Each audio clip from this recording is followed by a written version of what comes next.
आप देख रहे हैं केडीएस न्यूज। बेहतरीन खबर के हमारे चैनल को लाइक करें, सब्सक्राइब करें। नमस्कार दोस्तों, मैं आपका होस्ट, आपका दोस्त देव श्रीवास्तव आपके साथ हूं एक बार फिर एक बड़ी खबर पर। जैसा कि आप जानते हैं कि मैं हर बार जब आता हूं आपके सामने तो किसी नए, किसी व्यक्ति, किसी विशेष के साथ आपके साथ आता हूं। इस बार हम आपकी जो मुलाकात कराने जा रहे हैं वो एक ऐसी हस्ती से कराने जा रहे हैं जो देश प्रेम और राष्ट्र प्रेम के लिए जानी जाती है, बाबा सत्यनारायण मौर्य। हम कुछ आपके सवालों को लेकर आज बाबा से रूबरू होने आए हैं। उन्हीं सवालों को लेकर हम बाबा के पास आए हैं। बाबा, आपका बहुत बहुत स्वागत है हमारे चैनल पर, सभी हमारे दर्शकों की ओर से। सभी को प्रणाम। बाबा, एक सबसे पहला हमारा सवाल जो है वो उसी राष्ट्र प्रेम से जुड़ा है जिसके लोग आपको जानते हैं। जैसा कि लोग कहते हैं कि आपके अंदर राष्ट्र प्रेम की भावना बचपन से जगी, ऐसा मैंने कुछ स्टडी की है। तो उस पहलू को, उस चीज को हम जानना चाहते हैं कि कैसे राष्ट्र प्रेम आपके अंदर इतना आया। राष्ट्र प्रेम नहीं, पहले जैसे और देश होते हैं उनमें देश प्रेम होता, पहले देश प्रेम था, राष्ट्र प्रेम बाद में जगा। क्योंकि ये प्रश्न इस समय सबसे ज़्यादा उठ रहा है जब ये बड़े बड़े कार्यक्रम कर रहे हैं तो लोग बोलते हैं कि तुम्हारा संघ से क्या संबंध, तुम्हारा देश से क्या संबंध है, देश के लिए आज़ादी के लिए इनने क्या किया, उनने क्या किया। तो एक बात बता दूँ, पहले देश प्रेम था जो हमको देश सिखाया गया। India is making a nation, Bharat एक राष्ट्र बन रहा है। 1947 के बाद भारत एक राष्ट्र बना। एक तरफ तो वो है देश, लेकिन चूंकि जिन लोगों के साथ रहा उन्होंने राष्ट्र सिखाया। क्योंकि देश केवल जमीन का टुकड़ा नहीं होता, जमीन पे रहने वाला जन और जन की संस्कृति, तीन मिलकर राष्ट्र बनते हैं। तो आप समझ लें, जमीन तो पाकिस्तान की जो जमीन है वो भी कभी भारत थी, देश था। बांग्लादेश भारत था, ये कभी म्यांमार या ऊपर देखो वियतनाम, कंबोडिया, सब भारत था। लेकिन धीरे धीरे वहाँ पे लोग भी वही हैं। सबसे मजे की बात है, जमीन भी वही है, लोग भी वही हैं, लेकिन वो संस्कृति नहीं बची, तो वो आज विदेश बन गए। तो देश और विदेश को समझ लें, देश तो भूमि से संबंधित होता है, लेकिन राष्ट्र संस्कृति के बिना नहीं बनता है। तो संस्कृति के प्रेम तो बाद में संघ से भी जुड़ाव रहा, फिर जुड़ाव होने के कारण कई सारे साधु संतों से जुड़ाव रहा। तो फिर धीरे धीरे वो देश प्रेम राष्ट्र प्रेम में बदलता रहा, राष्ट्र की संस्कृति में बदलता रहा। तो जैसे आज आप देख रहे हो, आज मैंने राष्ट्रीयता के कार्यक्रम के लिए आया था, लेकिन भगत सिंह का चित्र बनाया, सुभाष चंद्र बोस का बनाया, मैंने शिवाजी का बनाया, मैं चाणक्य का बनाता हूँ, राम को बनाता हूँ, मैं सबको याद करता हूँ। क्योंकि इस देश, राम के बिना क्या देश है। लोग वो चाहते हैं देश में खाली देश की बात करो, लेकिन वो बात मत करो, राम को भूल जाओ, कृष्ण को भूल जाओ, इतिहास को भूल जाओ, महाराणा प्रताप भूल जाओ, अकबर को, महाराणा प्रताप को एक मानो, तो ये नहीं हो सकता है। तो ये राष्ट्र प्रेम मुझे कई तरह के लोग मिला, तो उनके द्वारा राष्ट्र प्रेम उत्पन्न हुआ, और जो उत्पन्न हुआ वही मैं सब जगह बांट रहा हूँ। एक कहानी है, कोई बताते हैं कि आप, मैंने कुछ स्टडी की इसलिए मैं पूछता हूँ, मैं पूछता भी नहीं। एक कहानी है कोई, उस कहानी को थोड़ा सा जानना चाहेंगे। कौन सी कहानी? आपके राष्ट्र प्रेम को लेकर जो कहानी है, मतलब एक मेरा जेन्युइन सलाह मुझे पूछना चाहिए, लेकिन मैं इसलिए, क्योंकि जैसे मैंने बताया ना कि 7 दिन के अंदर जब राम कथा होती है तो अपन पूरी नहीं कर पाते हैं। जी जी।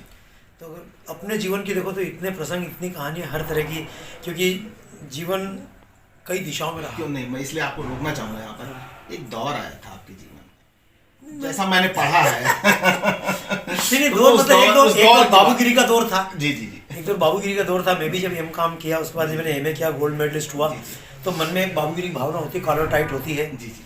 लेकिन वो कॉलर टाइट होने के बाद में जब मालूम पड़ा कि जो कुछ पढ़ा वो झूठ था, तो सारा नशा उतर गया।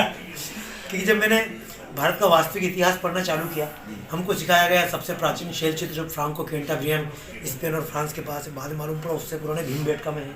हमको सिखाया हवाई जहाज का आविष्कार राइट ब्रदर्स ने किया, उसको पढ़ के पास हुआ, गोल्ड मेडल लिया। बाद में मालूम पड़ता राइट ब्रदर्स से 8 साल पहले बम्बई में हो गया था। ये चेचक का टीका जो लगाते हैं वो जेनर के नाम से रजिस्टर्ड है, हमने किया था।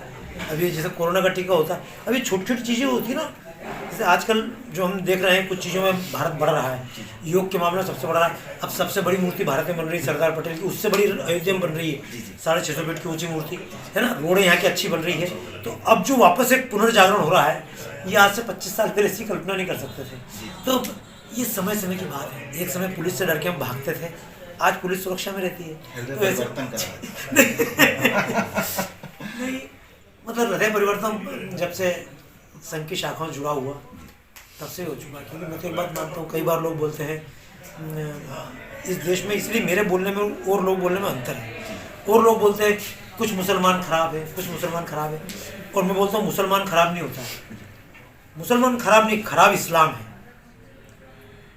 क्योंकि अगर इस्लाम पर आपकी बड़ी नहीं, मैं तो मैंने यूट्यूब पर देखी है वो, मैं उसकी बात कर रहा हूँ, बड़ी टिपिकल, मतलब आप जो तकरीर, आप मैं मुस्लिम शब्द का इस्तेमाल करें, उर्दू भाषा का इस्तेमाल कर रहा हूँ, तकरीरें आपकी बड़ी विवादित रहती हैं, ऐसा वही विवादित, मतलब अब यहाँ तो इस देश में जो देश की बात करे वही विवादित है। अच्छा, ऐसा भी। इस देश में जो देश की बात करे, भारत माता की जय बोलो तो विवाद हो जाता है, वंदे मातरम बोलने में विवाद होता है। तो ये क्या इनके विवाद के चक्कर में अपने देश की बात करना छोड़ दें? आज तो वंदे मातरम, आज वंदे मातरम गाया, लेकिन कई जगह तो संसद में गवा के देखते पहले आप, वंदे मातरम पे विवाद होता है देश में। तो देश में अगर विवाद होता है तो क्या हम विवाद के चक्कर में देश को भी देश बोलना छोड़ देंगे?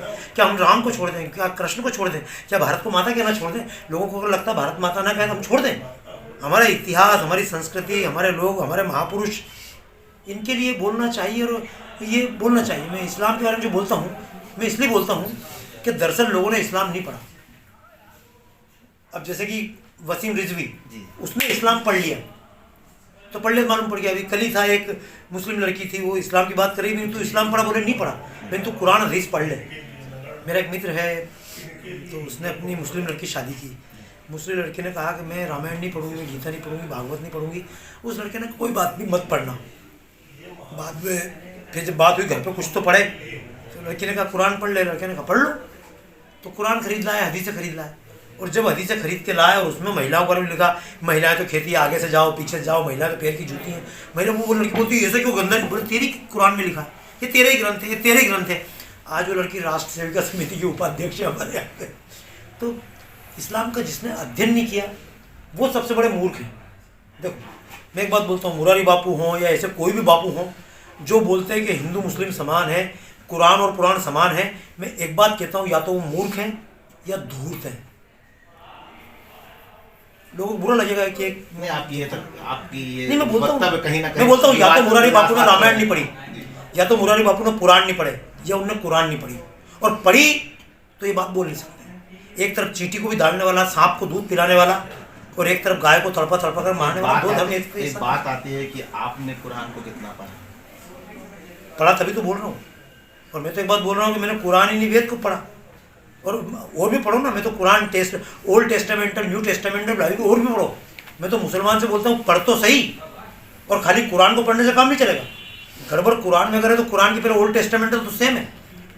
जो मूल पूर्वज हैं, मतलब मुसलमान, क्रिश्चियन और यहूदी, इन तीनों को मिला के कहा जाता है सेमेटिक। सेमेटिक यानी एक रिलीजन मानते हैं। ये तीनों मिलो जुली हैं। ईसा मूसा तो इन दोनों की एक ही है, इब्राहिम सब पे एक ही है। तो ये जो बात होती है, ये जो विषय आता है धर्म को समझने का, तो पहले हमको दूसरों को समझे बिना अपने आप को नहीं समझ सकते। अच्छा, जैसे आप समझे, मैं मंच पे खड़ा हूँ, तो अगर मान लो मैं जनता की मानसिकता नहीं समझ पाऊंगा तो मैं जनता के साथ बोल भी नहीं पाऊंगा। जैसे आज आपने कार्यक्रम देखा, मतलब वो नवयुवक काफी देर मतलब जो नवयुवक मतलब शुरू में इस मूड में नहीं थे, वो बाद में इतना मूड में आए, और आप सोचो कि इतना आपने कभी नहीं सुना होगा कि बच्चों को इतना तीखा बोला मैंने, और वो सुन के बड़े प्रसन्न हो रहे थे। तो ये मैंने जो विषय बताया ना कि ये तो अध्ययन की बात है। मैंने भी जब तक अध्ययन नहीं किया था, मैं भी ऐसे ही सोचता था। आप काफ़ी समय से लगे जो कहीं ना कहीं संघ से जुड़े हैं, काफ़ी समय आपको हो गया। ऐसा क्या हुआ कि चुनाव के समय में अचानक सक्रियता दिखने को मिल रही है? देखो सीधी बात है, मैं चुनाव मैं विधानसभा चुनाव की बात नहीं, अभी इनने विधानसभा चुनाव बुलाया, मैं क्या करूँ? अच्छा, ये आयोजक ने जब बुलाया मैं आ गया। ये मेरे को 9 वर्ष बुला, 9 वर्ष पे जाऊँ, आप बुला लो, कल तुम्हें कल फिर आ जाता हूँ। और मैं एक बार बताऊँ कि अगर चुनाव आ रहा तो मुझे उससे दिक्कत क्या, मैं तो चाहता हूँ चुनाव समय लोगों में भावना भरूँ कि गो हत्यारों को वोट मत दें। मैं चुनाव समय भावना भरना चाहता हूँ जातिवाद भड़काने वालों को वोट मत दें। मैं चुनाव समय भावना भरना चाहता हूँ जो महिलाओं पर अत्याचार करते हैं उनको वोट मत दें। मैं चुनाव के समय कहना चाहता हूँ जो देश को महान बनाया उसको वोट दें। मैं चुनाव के समय कहना चाहता हूँ क्योंकि राम भक्ति किस काम की, मैं मंदिर में बैठकर राम की भक्ति करूँ, राम के मंदिर तोड़ने वालों को खिलाफ कुछ ना बोलूँ। मैं महात्मा गांधी हूँ क्या? मैं क्या मुरारी बापू हूँ जो राम को भी बात करे, रावण को बुरा लगना चाहिए, अंग्रेजों को देश से भगाना चाहिए पर उनका नुकसान नहीं होना चाहिए? अरे हम बोलते धर्म की जय हो अधर्म का नाश हो। राम को क्या गरज पड़ी थी कि राम किष्किंधा गए? राम ने किष्किंधा जाकर रावण को मतलब बाली को हटाया, राम ने रावण का साम्राज्य हटाया।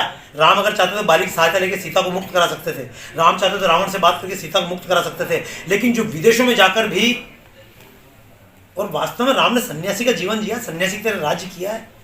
तो अगर राम के नाम से कोई राज्य करे तो मैं कोई शर्म नहीं मानता हूँ, मैं उसको सच्चा राम भक्त बोलता हूँ जो देश में राम राज्य लाने का प्रयास करे। वो धूर्त है, वो मूर्ख है, वो राम का द्रोही है जो राम के नाम से पैसा कमाता है, राम के नाम से अपने पैर छिलवाता है और राम मंदिर का विरोध करने वालों के साथ खड़ा होता है।